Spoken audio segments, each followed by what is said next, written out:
Que a doce paz do Senhor Jesus esteja no seu coração. Seja muito bem-vindo a mais uma aula da nossa escola bíblica e hoje vamos estudar a lição de número 8, sendo verdadeiros.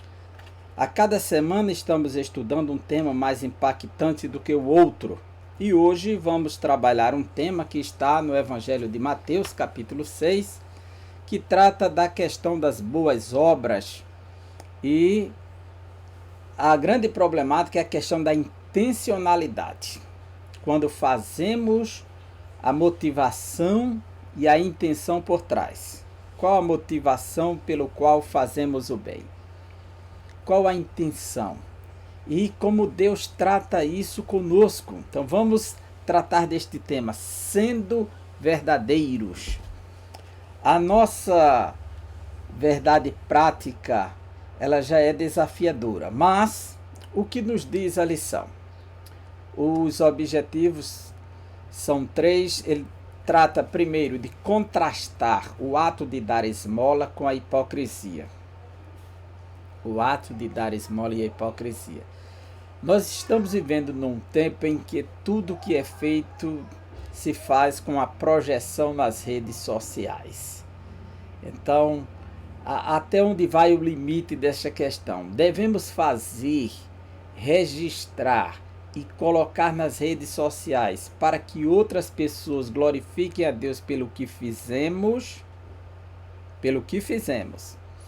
Devemos fazer e colocar nas redes sociais, registrar o ato para que as pessoas vejam que estamos ajudando pessoas e leve as pessoas a querer ajudar também, ou estamos fazendo e colocando nas redes sociais para sermos aplaudidos? Contrastar o ato de dar esmola com a hipocrisia. Este é o grande tema. Segundo, colaborar no auxílio ao próximo sem alarde. A Bíblia diz no livro de Provérbios: quem dar ao pobre empresta a Deus. Para emprestar a Deus, então somente Ele deve ver o que você fez e a intenção pela qual fez. Então você estaria ofertando a Deus o seu bom serviço. E terceiro, concluir que Deus contempla o bem que realizamos. Deus não é injusto para esquecer do nosso trabalho. Eu sei que aí está no contexto de igreja, de serviço, de perseverança. Esse texto que está em Hebreus capítulo 6, versículo 10, né? Que Deus não é injusto para esquecer do vosso trabalho. Mas trabalho aí engloba toda a atitude do cristão. A nossa motivação é bom ser considerada nesse aspecto, que é sempre é importante sondar o coração para ter consciência de sua verdadeira motivação. A Bíblia diz que enganoso é o coração do homem. Veja, se nós não podemos confiar no nosso próprio coração, como podemos sondar este coração? Somente Deus sonda as intenções, se elas são reais ou não do nosso coração. E há uma consciência, porque somos seres racionais, de quando estamos fazendo verdadeiramente por amor, por uma motivação de realizar o próximo e não de se realizar. Autorrealização, que é um feedback, que é o se sentir bem por ter feito bem, é algo comum. Mas isso não significa que essa recompensa que você recebe de sentir bem por ter feito bem, que ela precisa ser exposta para todo mundo, para saber que você está bem porque fez o bem. Porque aí já começa a fazer uma propaganda pessoal muito perigosa. Pergunte por que emprego energia em determinado objeto. Por que eu faço? Por que realizo? Qual a motivação disso? É preciso procurar saber a razão de fazer o que estamos fazendo. Qual é a razão daquilo que estou fazendo? Por que estou fazendo? As nossas atitudes, as nossas realizações. Quais as motivações pela qual realizamos tal ato? Por que eu dou aula? Para ser reconhecido como professor? Por que a gente se esmera e se dá Qual a motivação? Deus conhece, Deus sabe e nós muitas vezes sabemos também quando estamos querendo impressionar alguém, mexer com o sentimento das pessoas, cutucar a consciência de alguém, atrair a atenção de alguém. Deus sabe de tudo, ninguém se esconde. O Salmo 139 diz que Ele nos conhece, Ele nos sonda, conhece desde o deitar ao levantar, desde a dormida, acordar, tudo que acontecer na vida, Ele nos conhece de dentro para fora. Nosso texto áureo, texto de ouro, diz assim: bem-aventurado o homem a quem o Senhor não imputa maldade, e em cujo espírito não há engano.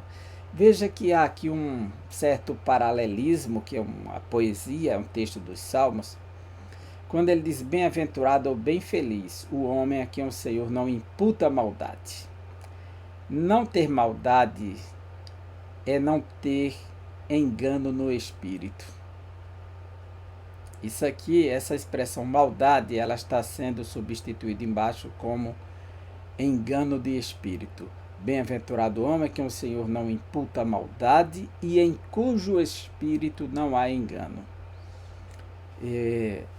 O Salmo 24 diz que quem vai habitar no Monte Santo do Senhor? Aquele que é limpo de mão e puro de coração e que não entrega a sua alma à vaidade. Homens limpos de mãos e puros de coração. Veja só as características daqueles que servem a Deus verdadeiramente. Como eles agem e por que agem. A lição é muito prática, é uma lição devocional, né? Não tem muita complexidade, nem algum debate teológico por trás, com exceção de uma palavra que eu vou estar mostrando em poucos instantes para você. Nossa verdade prática diz assim: Jesus chamou de hipócritas. Diversas vezes Jesus vai chamar os fariseus de hipócritas, os pseudos religiosos que estavam tentando atrair atenção com todos os seus atos, sempre querendo atrair atenção, menos a de Jesus, que Jesus conhecia por dentro. Jesus chamou de hipócritas as pessoas que praticam boas ações, não por compaixão ou outros bons motivos, mas para obter glória diante dos homens. Estamos vivendo no tempo do registro, da selfie, do clique do momento, do conhecimento daquilo que a gente está fazendo, onde a vida privada perdeu o sentido para ganhar sentido no público, nas redes sociais. É tão notório que até os momentos privados de famílias, de lazer, de curtição ou da vida doméstica íntima, tem pessoas que registram até seus momentos dentro do quarto, momentos privados. E parece que a vida ganhou sentido agora só no compartilhamento, para que receba um clique, receba um joinha, um ok, uma curtição, um comentário, sabe, ganhe uma nova figura. A vida começou a ganhar sentido fora do universo privado, do mundo privado, para ganhar sentido no mundo público. E aqui entra a questão das boas ações, principalmente. Existem aquelas boas ações natalinas, né? Alguém tem que esperar o ano todo pelo Natal para ser beneficiado, e aí se faz aquela campanha belíssima, se faz aquela publicidade do que foi feito, registra a lágrima da pessoa que foi beneficiada, e os programas de entretenimento fazem sucesso com isso, com essas boas ações, com essas caridades específicas, com essas ações humanitárias de um dia. Eu não quero dizer que não há benefício para a pessoa que recebe, há sim, e graças a Deus por isso, mas as motivações, a intencionalidade do ato determina a qualidade do serviço, se ele é espiritual ou apenas material. É aqui onde mora o segredo. Jesus chamou de hipócrita as pessoas que praticam boas ações, não por compaixão ou outros bons motivos. E aqui onde mora o grande desafio, como falamos no início. Ao publicar isso que eu estou fazendo, eu estou fazendo para ser reconhecido pelo que faço? Ser aplaudido pelas pessoas, admirado, é uma bela trombeta, né? E as redes sociais é uma trombeta e tanto, viu? Dificilmente agora, nesses últimos tempos, alguém dentro do cristianismo, dificilmente, maioria, não todos, estará fazendo boas ações sem mantê-la no oculto. É um mundo, e até aquela ideia para promover e atrair e conseguir novas ajudas para atingir mais. Olha que boa intenção, que maravilha. Queira Deus que essa seja de fato a verdadeira intenção da publicidade. A nossa leitura bíblica em classe se encontra no Evangelho de Mateus, capítulo 6. Rapaz, essas caricaturas, elas são irônicas, né? Mas não deixa de expressar uma verdade profunda. Eu não estou aqui para condenar quem registra suas obras, seu serviço social. Não é essa a intenção desta lição. A intenção desta lição é provocar a reflexão sobre a verdadeira intenção da ação. Não é essa motivação, porque hoje tudo que se faz, onde se vai, onde passa, tem que registrar, tem que notificar, e para que as pessoas saibam onde estamos, o que estamos fazendo e se estamos fazendo sucesso ou não. Esse é o novo mundo.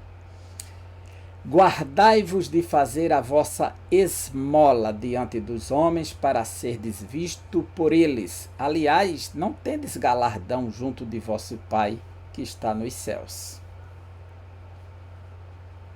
Quando, pois, deres esmola, não faças tocar trombeta diante de ti, como fazem os hipócritas nas sinagogas e nas ruas, para serem glorificados pelos homens.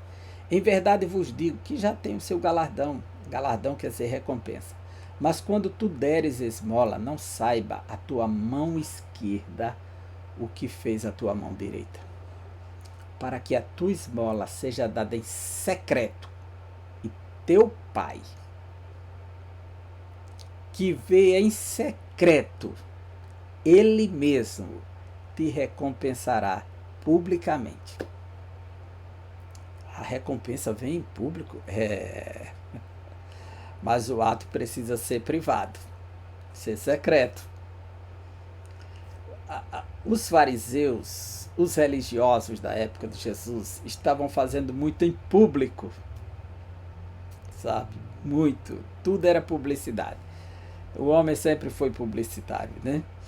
Publicidade é o que faz a empresa crescer, é o que faz a coisa dar certo. Quando Jesus diz, guardai-vos de fazer a vossa esmola, essa tradução, que é a versão corrigida, a versão clássica, ela foi traduzida do Textus Receptus, que é o texto de Erasmo de Roterdã, de 1516, o texto que Martinho Lutero utilizou para traduzir para o alemão. Quando ele traduziu, Erasmo, ele não tinha um Novo Testamento completo em grego, então ele tinha fragmentos de manuscritos. Naquela época não era fácil os manuscritos. Hoje tem mais de 5.200 manuscritos circulando que já foram achados, mas na época não tinha, século XVI. Então Erasmo pegou os 3 manuscritos que ele tinha e a parte que não tinha, ele usou a Bíblia em latim e traduziu para o grego.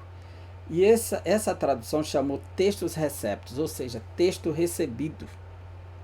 Porque não foi um texto achado, foi um texto recebido. Textus Receptus, 1516, de Erasmo de Roterdã. Então Erasmo traduziu assim: guardai-vos de fazer a vossa esmola.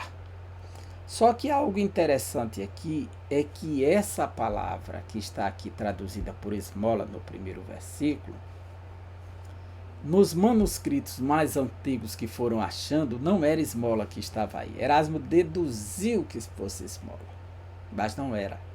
E que palavra era? Era a palavra justiça. Ou seja, este primeiro versículo aqui de Mateus capítulo 6, ele seria a introdução ao conteúdo que Jesus vai começar a tratar agora com eles, nas bem-aventuranças, que faz parte da tradição judaica. Ou seja, o famoso tripé da justiça. O que é o tripé da justiça? De Sidiquim. Essa palavra de Sidiquim é o justos, né? O Tissadik, que é o justo, ele praticava as obras de justiça. E o tripé que dava direito ao mundo vindouro, o Tikkun Olam, que é o mundo vindouro, era justamente esse tripé: a esmola, o jejum e a oração. A esmola, o ato de você demonstrar amor para com o próximo, para com o necessitado, sentir a dor dele, compartilhar com ele aquilo que você tem, sabe? A oração, que é a sua contrição com Deus, depender de Deus, manter em harmonia com Deus. Os judeus falam de três coisas que sustentam o mundo, que é a Torá, a oração e o serviço a Deus.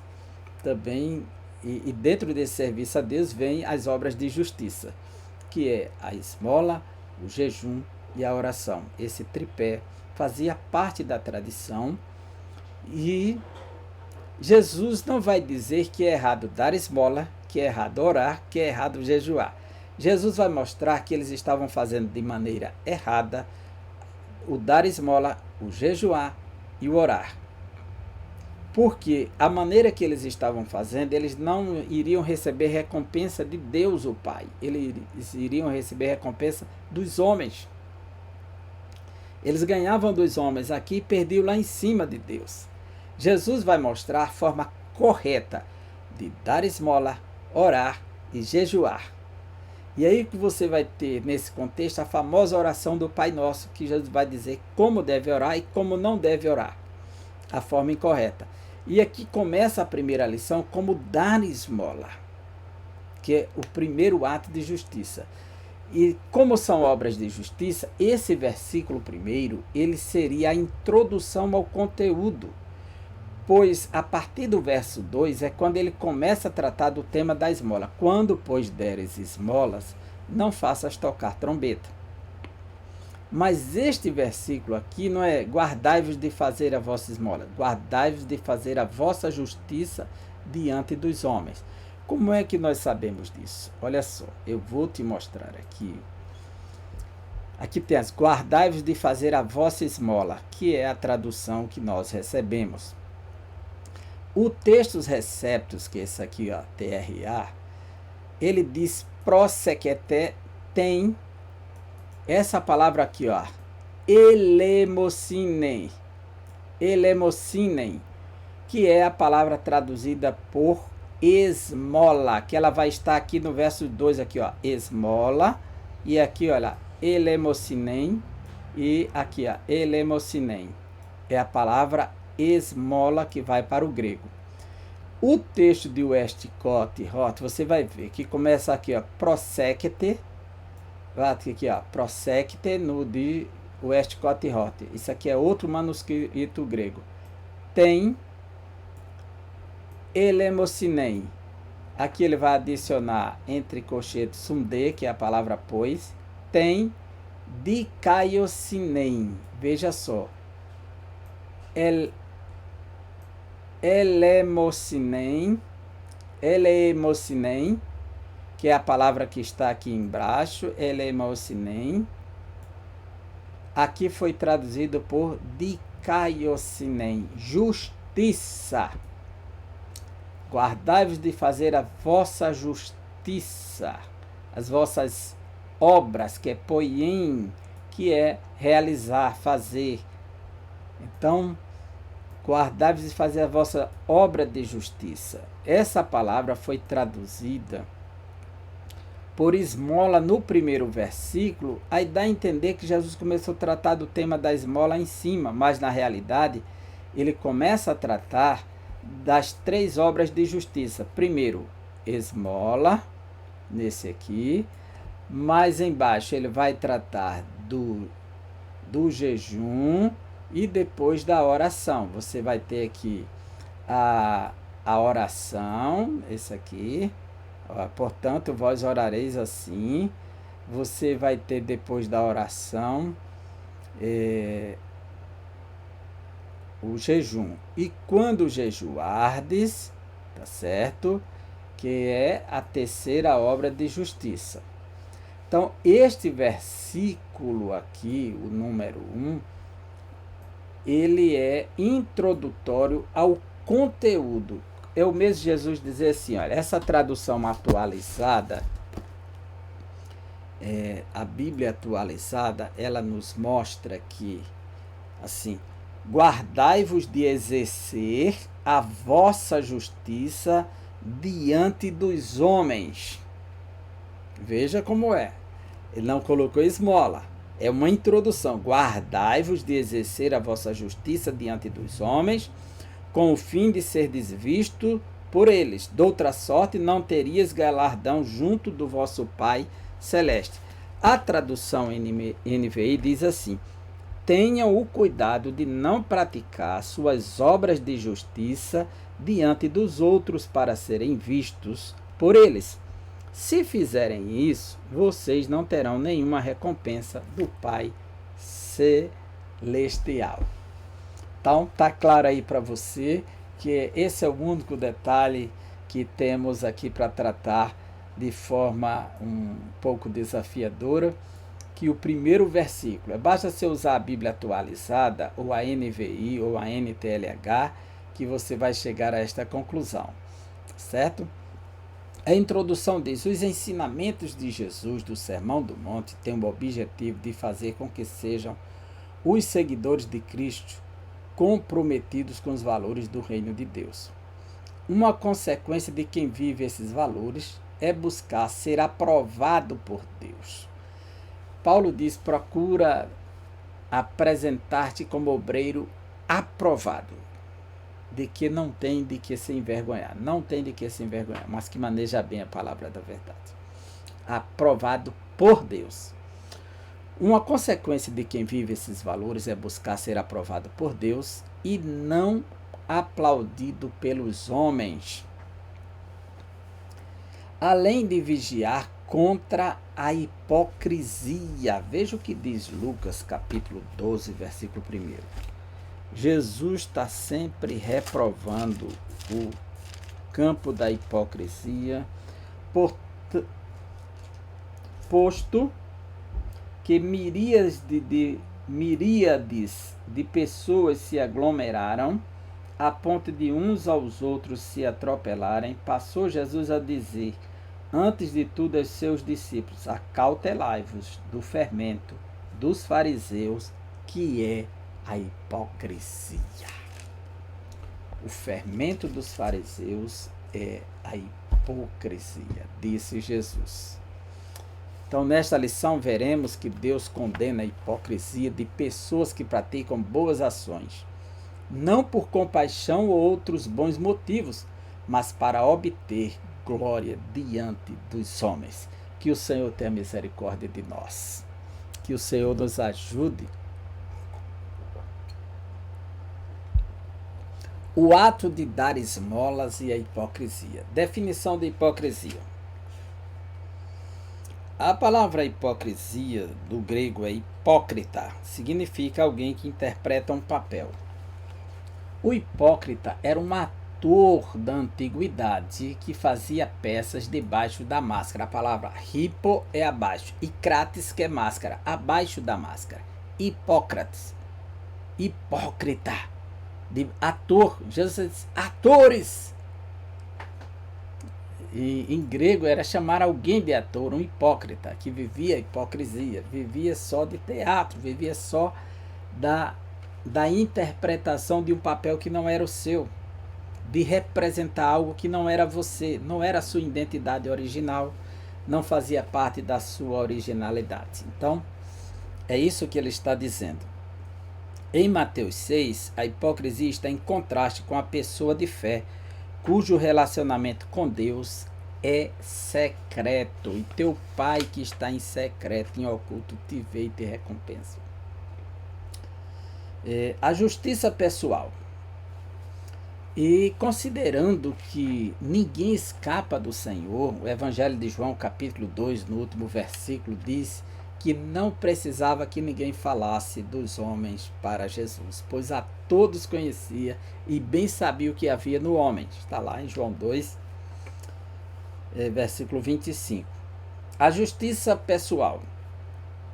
Por intermédio da justiça pessoal, os discípulos de Jesus deveriam viver diferentemente dos fariseus, os quais projetavam em suas práticas religiosas mostrar ao público sua grande espiritualidade. Foi nesse particular que Jesus disse: guardai-vos de praticar as vossas obras de justiça diante dos homens, para serdes vistos por eles. Lembra que Jesus disse: se a vossa justiça não exceder a dos escribas e fariseus, de modo nenhum entrareis no reino dos céus? Está lá no capítulo 5. Agora ele continua no mesmo tema.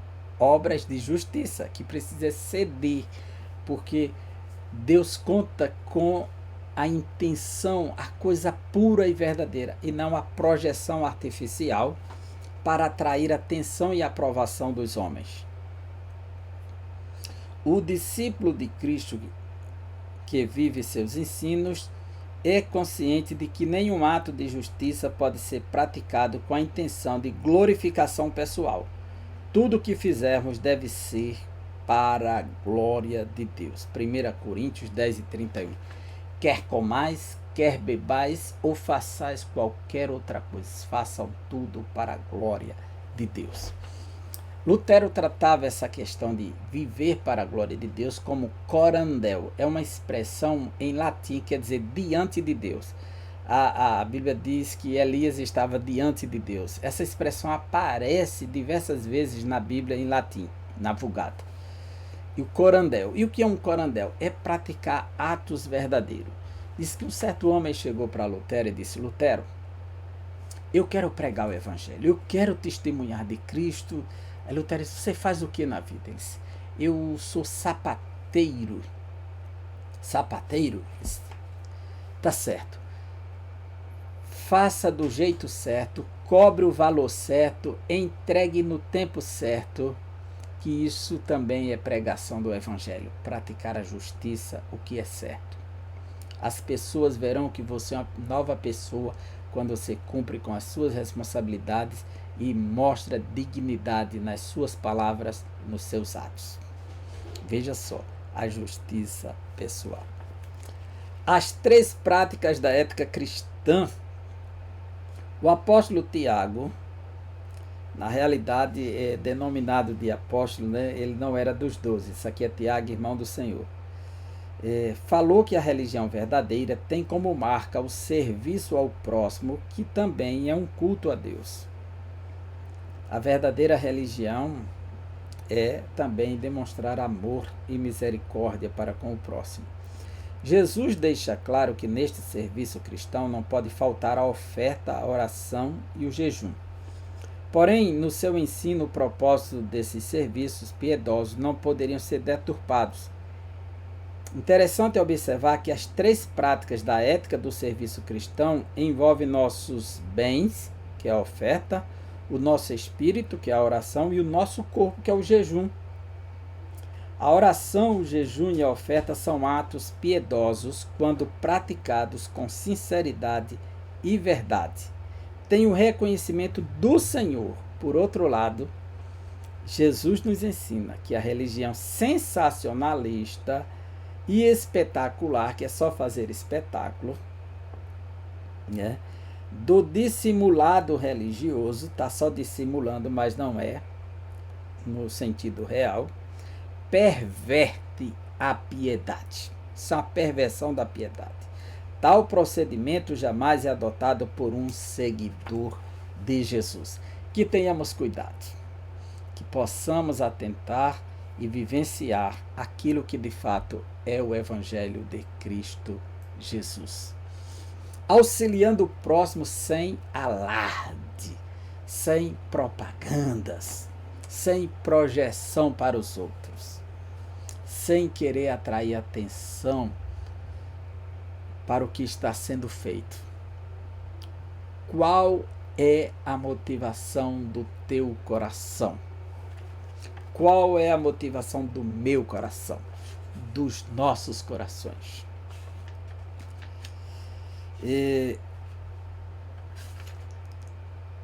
A prática da generosidade para com alguém é bíblica e há tempos estava presente na lei de Deus, como Levítico 23, 10 e 11, 19 e 10, para você demonstrar amor pelo próximo, Deuteronômio 15, de 7 a 11, Jeremias 22, 16, Amós 2, 6 e 7, estava sendo negada a prática da justiça e Deus estava indignado com a injustiça dos homens.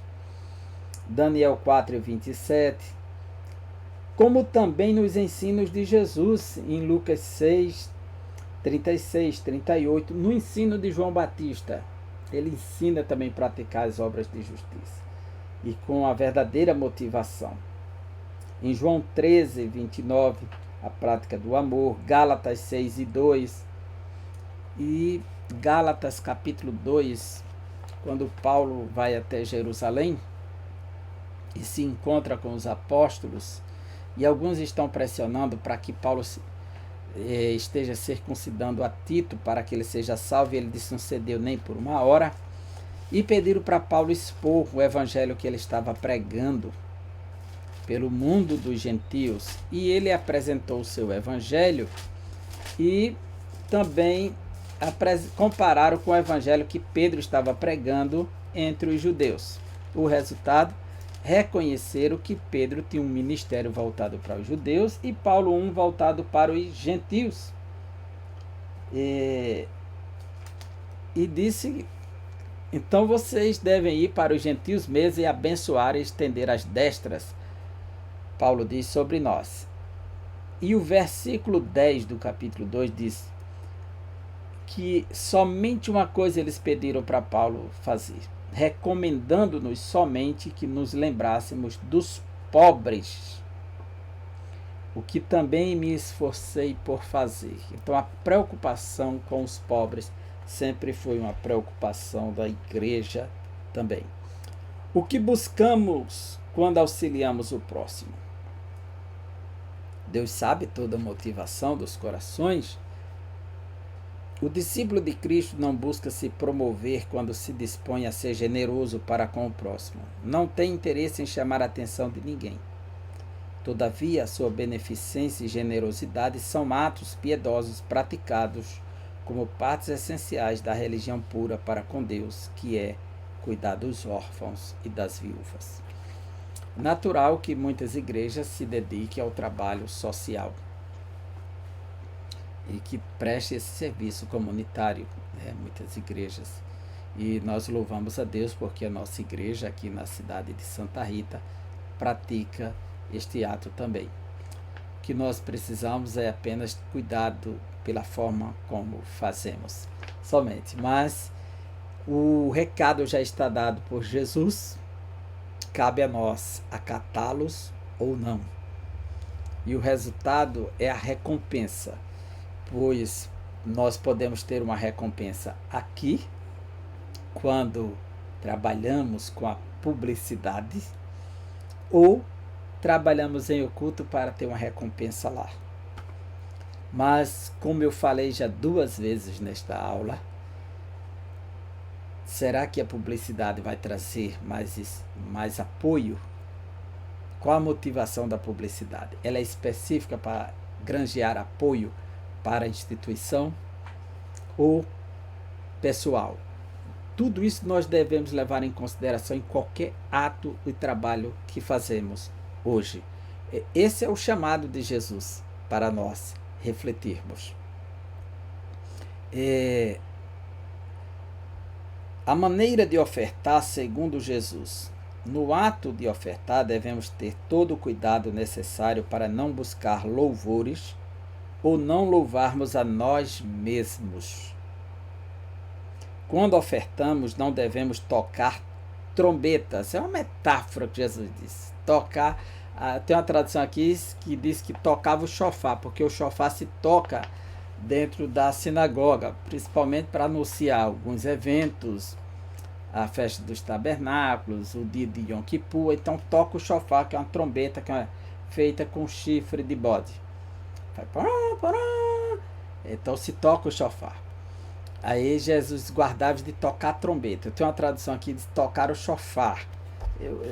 Deixa-me ver se está próximo. Está bem aqui pertinho de mim. Matian, a Bíblia Matian, o Evangelho segundo Mateus. Na tradução de André Churac, foi um judeu francês que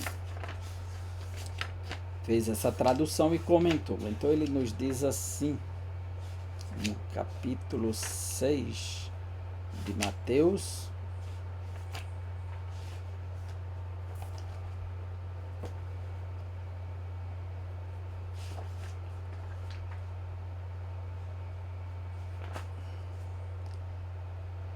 por isso, quando exerceres tua justificação, não façais soar o chofar diante de ti, como fazem os hipócritas nas sinagogas e nas ruas, para que os homens os glorifiquem. Amém, eu vos digo, eles receberam sua recompensa.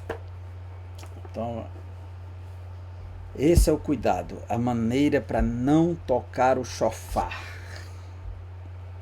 Deus contempla o bem que realizamos, o Deus que tudo vê, o Deus que recompensa. E o belo é que há uma promessa de recompensa. E essa recompensa será dada em público diante dos anjos ou diante dos homens. A Bíblia diz que eis que cedo vem, o meu galardão está comigo para dar a cada um segundo as suas obras. E diz também que ele virá rodeado de anjos, com milhares de santos. Um dos atributos divinos é a onisciência, é a capacidade de conhecer tudo. Deus é descrito nas páginas das Sagradas Escrituras como aquele que tudo vê. Para ele não existe surpresa, nem o desconhecido. Nada pode escapar da onisciência divina. Seria triste demais para nós servirmos a um Deus que não tem controle das coisas, nem sabe o que vai acontecer. Hebreus 4:13 diz que todas as coisas estão nuas, despidas diante de Deus. Ninguém pode escapar, ninguém está vestido diante de Deus, está totalmente exposto. Ele conhece tudo, querendo dizer que ninguém escapa dele. Acã pegou a capa babilônica, pegou as peças de prata, as barras de ouro, correu, cavou na sua tenda, enterrou. Ninguém viu, mas Deus viu, sabia onde estava. A mulher de Jeroboão, ela se disfarçou e foi ao encontro do profeta de Deus, disfarçada, escondida. O profeta já nem enxergava mais, já tinha perdido a visão, diz o texto sagrado. Quando chegou lá, toda cuidadosa no seu universo secreto, ninguém sabia que era a esposa do rei. O profeta gritou de dentro de casa: entra a mulher de Jeroboão. Que vieste saber, eu já tenho a resposta. Deus tudo vê. O Geazi, ele foi em busca de Naamã pedir os bens em nome de Eliseu, que havia se negado a receber, porque não queria que o homem dissesse que comprou o milagre de Deus. O resultado, ele disse: o meu profeta recebeu alguém e ele está pedindo ajuda agora. Tirou vantagem, voltou e escondeu. Quando chegou lá, o profeta Eliseu disse: porventura não foi o meu espírito contigo? Agora a lepra do homem que saiu, que foi curado, cai sobre você. Deus tudo vê. Deus tudo sabe. Jesus já sabia quem era o traidor, sabia como ia agir. O que você tem de fazer, faça logo. Jesus, Deus sabe tudo. Deus que recompensa. O nosso Deus contempla tudo, em especial o bem que fazemos. O escritor da carta aos Hebreus diz que nosso Deus não é injusto para se esquecer da nossa obra e do trabalho da caridade que foi mostrado para com o seu nome. Hebreus 6:30. Já quando os homens aplaudem qualquer ação feita por outros homens, eles não conhecem a causa, o motivo que os impeliu a tal ação, pois veem somente aquilo que lhes foi manifestado exteriormente.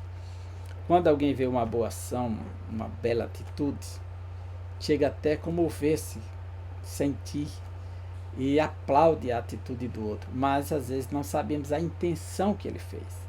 Ainda que haja beleza por trás de tudo aquilo, ainda que alguém saia beneficiado, mas a intenção é contabilizada por Deus. Deus não calcula que alguém foi beneficiado, mas se a intenção foi um custo-benefício próprio de quem está fazendo e não para quem está sendo feito.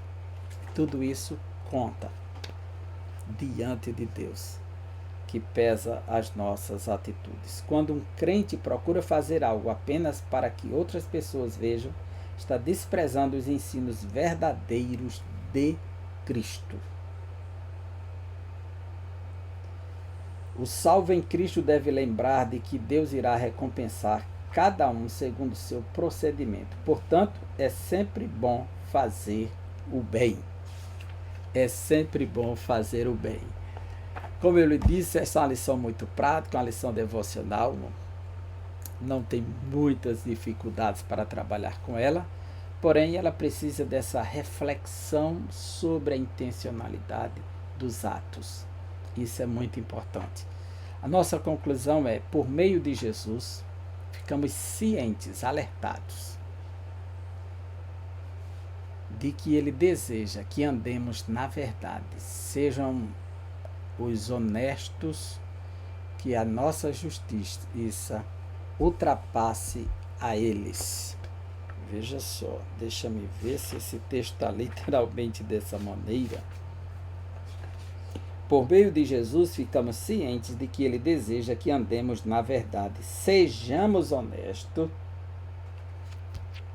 Sejamos honestos, né? Não é sejamos honestos. Separou ali na digitação. E que a nossa justiça ultrapasse a deles, dos escribas e fariseus, que são obras de justiça, em todos os aspectos, sem jamais buscar a exibição. Como falamos, as obras de justiça, o tripé, a esmola, a oração e o jejum. Hoje estudamos a questão da esmola, o ato de fazer. Quem buscava a recompensa imediata perdia nos céus. Jesus mostra que quando se faz em secreto, a sua recompensa será por Deus. Quando se faz em público demais para atrair atenção com outras motivações, a recompensa vem dos homens, mas perde diante de Deus. Que tenhamos cuidado, que aprendamos com Jesus, para que os nossos atos sejam recompensados por Deus e não pelos homens. Quem busca massagear o ego, a satisfação pessoal, o reconhecimento imediato, se sente ofendido porque não foi, está buscando o toque da trombeta dos homens. Busquemos ouvir o toque da trombeta divina, que aí virá a nossa recompensa com ele. Que Deus abençoe você e até a próxima aula, se Deus assim nos permitir. Um forte abraço.